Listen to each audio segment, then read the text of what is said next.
Hi, welcome back to the channel on the college process. Once again, I'm Ed from Principia Prep, and today we're going to be going over college costs are rising, 8 ways you can look to reduce them. Now, before we start, if you are new to the channel and are looking for additional college content, please hit the subscription button down below. It will notify you when new videos do come out. As well as if you have any comments or questions, please leave them down below in the comment section. I do answer all your comments and questions you guys leave down below in the comment section. As well as if you do enjoy today's video, please leave us a like. It does help the channel. As well as, once again, we are running the James Russo Memorial Scholarship. If you are looking for scholarship help for your senior of this year's class of 21-22, this is the first year we're running the scholarship. If you want to help us out, or if you're looking to apply for the scholarship, very simple. In the description down below is a link to the James Russo Scholarship to provide information about how that works. As well as also in the description down below, if you are looking to help us out here at the channel, keep making these videos for you guys out there. We do have down below in the description our Venmo as well as our buy us a coffee if you want to help us support the channel, allowing us to keep making these college videos for you guys out there. And all that being said, let's jump right into today's video. College costs are rising, 8 ways you can look to reduce them. Now, for the 8 different ideas I'm going to show you guys here, some of them will fall, some of you guys out there, some of your families will fall into most of the categories. Some of you fall into just a handful of categories, because obviously every family out there, your financial situation, your college choice, and everything else, your path you're going down here are going to be different. In 25 years of doing this and being in the world of college, being a college advisor essentially, I've seen these 8 different ways actually work to lower, in some cases mitigate, huge portions of the cost for the colleges for you families out there. So that being said, I would watch the entire video to see if there's any of these 8 you guys can utilize to help cut the college costs. Mainly because, unfortunately, as everything else is rising in prices, so are colleges. The reality is this spring was the first time, this spring, 22 spring, was the first time that I've ever seen in 25 years colleges actually increase their costs ever in the history of college. Typically, most colleges do not increase costs in the fall and spring individually. Typically, they increase them in one shot for the next upcoming academic year. But with costs rising, unfortunately, it is time to start looking for every possible avenue to help you guys start reducing the college cost. And here's a list of 8 I have for you guys out there.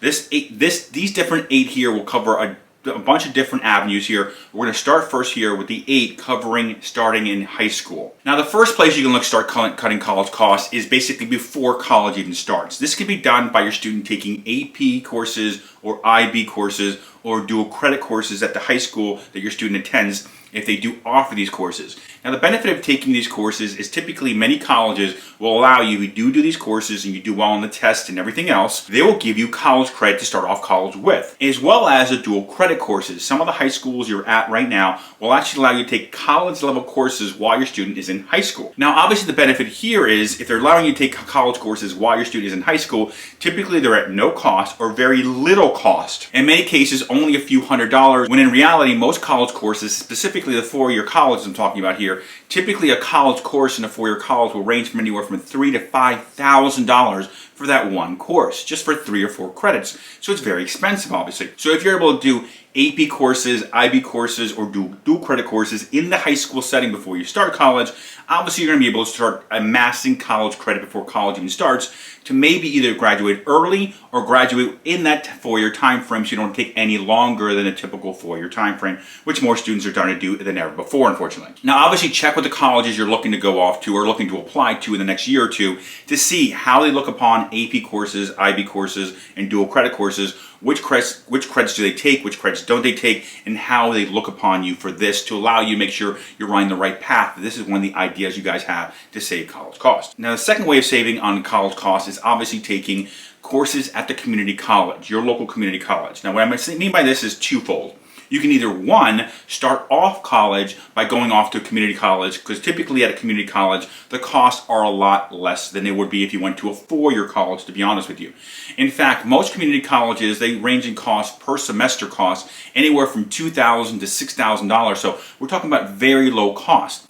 Most public and private institutions start their cost, just a tuition cost, by the way, typically around $15,000. If you throw a room, board, and everything else involved there, on the lower end, you're looking at a $30,000 college in most cases for the lower end schools, cost-wise. Public schools, it's a huge cost factor. That's one way of looking to reduce the cost. If you're attending community college to start off with, The second way you can utilize community colleges is by, instead of going there, start off with, utilize them for winter and summer courses. Now, most colleges you guys are going off to, most four-year programs will allow your student to take anywhere from 12 to 18 college credits at any other university and allow them to transfer in. Now, obviously check with the admissions office, check with your dean, check with your department of the college you're looking to go to. How many college credits would you guys take if I went to another college, i.e. the community college? Because once again, those costs for credits over the winter and summer, typically financial aid does not cover those terms. So if you're going to be adding additional college credits to kind of basically advance and try to graduate earlier, that's obviously a great way to do it, is taking courses in the winter or summer months where you're looking at a reduced rate because you're going to community college rather than, as I mentioned before, the typical cost of $3,000 to $5,000, in some cases more, per class if you're looking to do it at the same four-year college where you guys are looking to go to right now or are at right now. Now, staying with the theme of reducing the college cost, a third way you can reduce the college cost is by taking online courses at the colleges you guys may be looking to go to.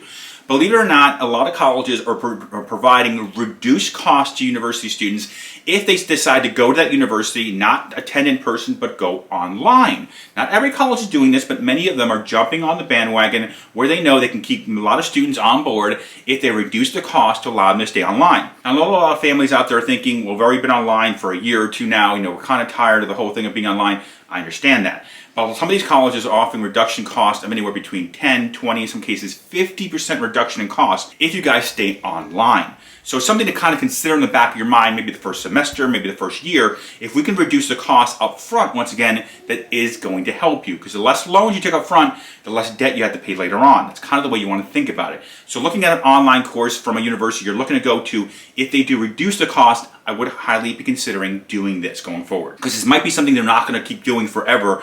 Obviously, since more people are going back into classrooms and going in-person learning, it's something I would want to utilize right now if it is available and you feel comfortable doing so. Now, the fourth way you guys can start reducing the college cost is looking to establish in-state residency. Now, obviously, this doesn't affect every student because if you're looking to go to a private college, it doesn't matter if you're a resident of that state or not. The private college is not going to give you in-state residency because a private college costs what it is, whether you're in-state or out of state. So this is more for the students that are leaving the state they reside in, going to another state. Now, there's two ways to establish in-state residency. Now, the way most families do it is after about a year or two of your student living on campus, you guys typically go out there, you get them a rental property as far as you guys sign a lease agreement. They basically, in their lease agreement, they go through the committee of the appeals through the university and typically see if they can establish in-state residency based on them living there, getting a driver's license, voter registration, so on and so forth. That's one way of doing it. The second way of doing it that I've seen some families utilize and it has worked is families actually buying property in that state. So basically that allows them to show they're paying taxes. That's typically, by the way, if you're trying to establish in-state residency, that's one of the main factors you're looking for. Not if you're living there, but if you're paying taxes, or if your student's working there, or if you're working there and you're paying taxes that way as well. Those are the main factors, by the way, that they like to see to establish the in-state residency, by the way. But those are the two ways of doing it. Number one, obviously getting your student a lease agreement, rental statement somewhere there, and basically establishing as much stuff there to show their residence, the first way of doing residency. The other way I've seen that works is by actually buying a property there. Some families basically buy the property, move their students off campus, and then they basically help pay the mortgage essentially by renting out some rooms to friends. That's kind of things to friends at the university. So obviously it's an investment situation. I'm not saying this is the right way to go. Obviously this is not an investment channel as far as equities, real estate, so on and so forth, but it is something I have seen families do that is very helpful. Now, the fifth idea here is getting scholarships from the university while your student is in college. Any colleges you guys are looking at, a lot of the universities have what's known as continuing scholarships for students already in the college.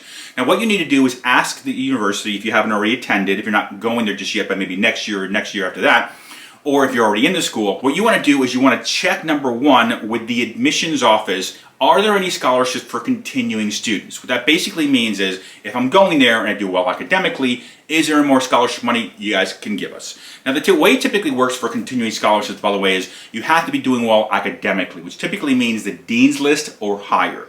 3.5 GPA or higher is typically what they're looking for to be able to provide you more scholarship funding. Now the way it works is, the way you ask in the admissions office or even the financial aid office, by the way, because when you start the college, by the way, all scholarship money is handled by the financial aid office. You can ask either department. The reason you're asking both of them is kind of get a roadmap in place. You know, what additional cost saving factors, what additional cost savings ideas can we utilize down our path here to try to graduate to college? Because obviously the more cost savings you have, whether it's the beginning or throughout college, the more beneficial it will be for you because the less loan debt you have to take on. Now the sixth idea to try to get college expenses reduced is either become a resident assistant or a grad assistant. Now this obviously covers both undergrad and graduate levels here.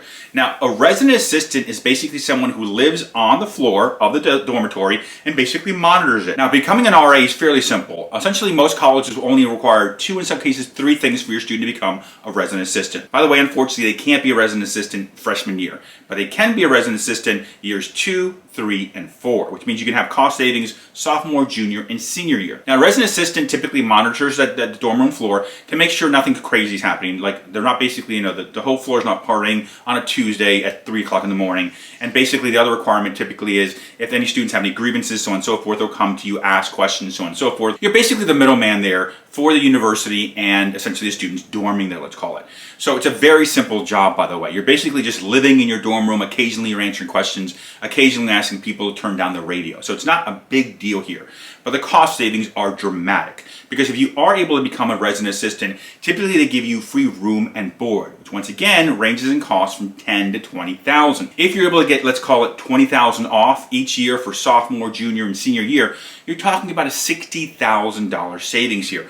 A dramatic cost savings here. Just from that factor alone, if you're looking to go to most private colleges or even the highest costing out-of-state public universities, you're basically getting 1 year of college here for free. That's one way of looking at it. So it's a huge savings here if you're looking to become a resident assistant. On the grad assistant side, it's obviously once you start grad school, can you do a grad assistantship? These are done directly through the departments. The departments hire grad assistantships to basically help them out a bunch of stuff, either grading papers or stuff in the office or different various tasks. The grad assistantships are beneficial though because they allow you to get free college credit as part of your payment for your work. Now, if you're looking for grad assistantships as a grad student, obviously I'd be looking to go straight to my department. I'd be asking my department, how many grad assistantships do you have? Who's hiring? When are they hiring? So on and so forth to get myself in line. There's another way, the seventh way here of reducing the college cost is having either the student work for the college or the parent work for the college. Now, typically this works more in the line of the parents. I'm going to deal with that right here. With the parents, if you guys work at the university, they will ask you, almost every university, about 99% of them will let your student go to that university tuition free. Now the reality is some of these tuition free colleges, we're talking about tens of thousands, in some cases hundreds of thousands in savings here.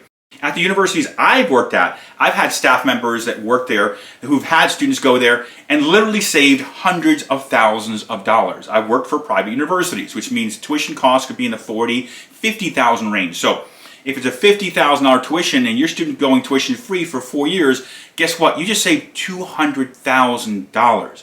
For you guys, financial aid forms are almost irrelevant at that point, to be honest with you, unless you're looking to fill them out to get some help with the living costs, room and board, so on and so forth. Other than that, you guys are paying a fraction of the cost. So finding a job at that university, especially if you guys are close by, even if the university is paying you $30,000, $40,000, maybe they're paying peanuts. It doesn't matter. Your salary is irrelevant. You're basically not working for that salary. What you're working for is that bonus, let's call it, every year of $30,000, $40,000, $50,000 in tuition savings. That's what you're really working for every year. Now, the eighth idea here is to commute. Obviously, if you guys do commute to university, you take away essentially that cost of room and board. So in many cases, if your student is close to the campus and is able to commute, you guys are saving, let's call it basically 15 to 20 grand. That right there, over the 4-year time frame, you're talking about anywhere from $60,000 to $80,000 in savings. So commuting is a great way of saving college money here. I know a lot of students think, well, I want to be part of the college life and so on and so forth. You can always go to parties. You can always socialize with your friends on campus. Living off campus does not make you a pariah. It does not mean you can't go anywhere. There's no FOMO situation happening here. If you're willing to basically jump on campus, live on campus for all 4 years, just because you want to get to every party and everything else, else, I'm telling you right now, you're financially ruining your life, especially if you're taking on student loan debt. It doesn't make any sense. You can still do all social stuff and not live on campus.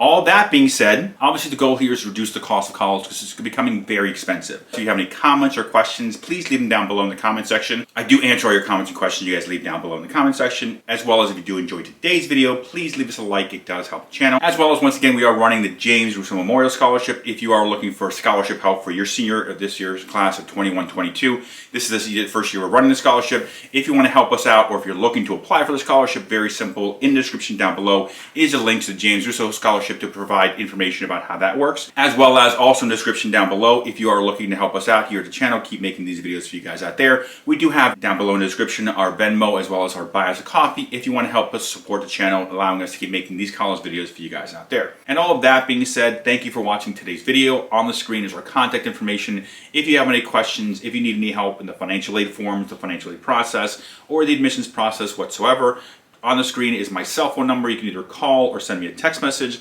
as well as you can also email us here at the organization. That's our email for the organization here at Principia Prep. And other than that, thank you for watching today's video. Once again, I'm Ed from Principia Prep.